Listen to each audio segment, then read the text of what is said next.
Hot take, but tutorials have a very short shelf life and quick diminishing returns. You focus on the outcome rather than the process, you're really wasting your time trying to mimic something.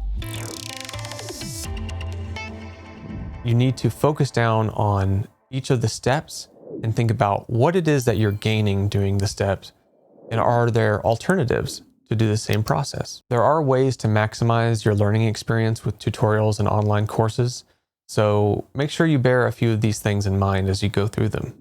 Use tutorials to get introduced to a concept. There are so many ways to approach a problem that a tutorial won't have the exact unique case that you need all the time.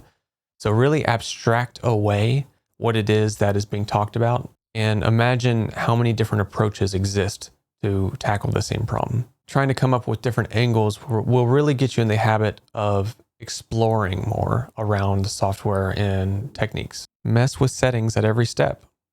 Sometimes you'll encounter tutorials where parameters that they're telling you to input are very, very specific. They may have spent time trying to figure out what looks good to them, but you should also spend some time messing with the upper and lower bounds of attributes and really see if you can break it, or if you can find something that looks a lot more aesthetically pleasing than what the instructor is showing you. Redo a tutorial blind.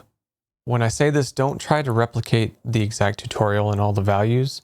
Try to recall the process and the steps as you go along through that tutorial to try and accomplish a final objective. Build the form, set the edge flow, make sure that deformable areas are supported, and reduce and optimize without losing the general silhouette. Find your own solution.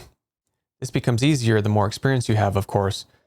You want to build up a catalog of problems and solutions, and CG is all about navigating problems and broken files. But if you can propose novel concepts to solving an issue, then you probably understand it enough at a fundamental level where you might be able to teach somebody about it too. So go teach somebody else. And after you teach them, if they can go through these past 4 steps and get to a point where they can teach somebody else, that means you've become the master. Speaking of teachers, self-study is very powerful. So why would you even need a degree? Well,